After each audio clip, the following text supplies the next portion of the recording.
So Century Age of the Ashes has hit the news again, so I thought we'd talk about some things in it because there are opinions all over the place on it. And just to give you some heads up, so basically the reason it's in the news is because they put a video out going, hey, we're celebrating, we've got 1 million Dragon Riders. And also Pascal Barrett, he put this quote out there. Now I couldn't find the original source of this anywhere. It just seems to have kind of just bloomed into the ether from these two random websites, one of them being the Xbox Hub and the other one I couldn't even remember.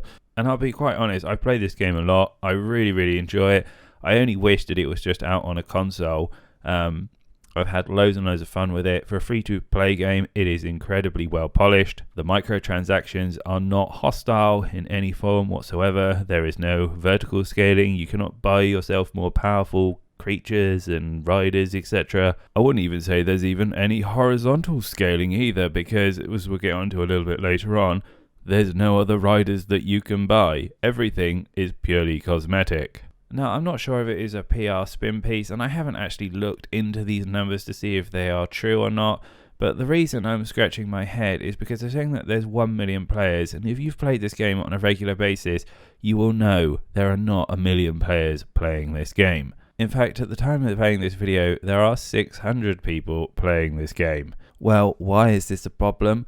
It's because those who are at the top of the leaderboard, who have got very, very good at this, have still remained in the game. And when it comes to matchmaking, there basically is none. Or at least I don't believe there is an MMR system, because you can have just a normal unranked game and you will be playing against extremely good people, or at least people of a level that you will just get deleted fairly easy because they have mastered the combos or have a good kind of hold how they work. And this is the top complaint that I probably see on Steam at the moment. Like, the game is a very good dog fighting game, dragon fighting game, flight sim. It is really good. The mechanics feel really smooth, and the controls are lovely, and you get a nice sense of speed. But the problem is, because even though the controls are relatively simple, they are quite niche. They're not similar to any other game, so they do require you to spend a little bit of time practicing and getting good. And then when you go into a game, you get absolutely smashed, and it's just like, well, why am I going to bother? You put it down and you never play it again. And because it's free to play, you've got no kind of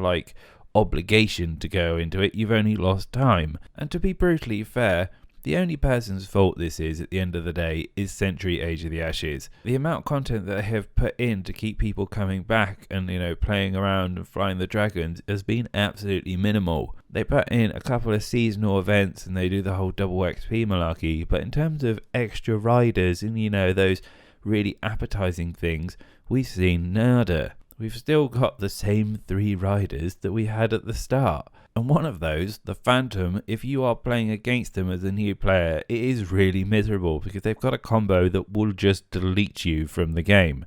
And I know no one likes vertical scaling when it comes to free-to-play stuff, paying money and then you becoming more powerful because you bought, an item that, makes you do more damage.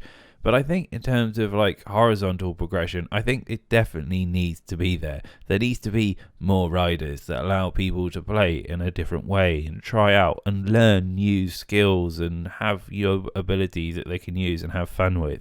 Even if we're just playing a class and going, oh, well, this class is OP, at least it's generating new discussion. What you don't want to happen is to have people just sitting around going, well, there's new content and I am just being crushed by the people who have, stayed here the whole time. Now, I don't know what's happened behind the scenes at Playwing, but I believe they have realised that they have made a bit of a boo-boo because they've basically said they're going to be releasing, I quote, a very dense calendar of content for the next 4 months.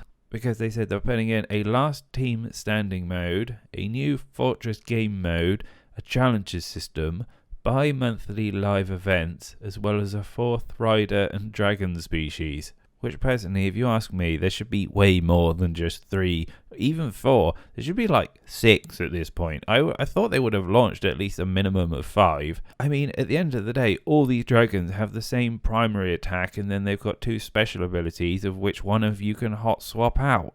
Now, I'm not saying that balancing, flying dragons is an easy job whatsoever, but even if you were to release a complete bullshit broken dragon or underpowered dragon, anything would be good at this point to keep people coming back and playing. Because otherwise, this game is literally just going to become a flying version of Quake or Unreal Tournament where only the, dedicated fan base are playing it, And this just ends up with any new player comes along, it's like throwing fresh meat into a piranha pool. They get absolutely destroyed and then they never come back again.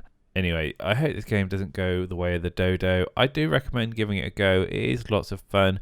You can still get some good games, but yeah, you do run into people doing big team parties and just crushing you. So, take it with a pinch of salt.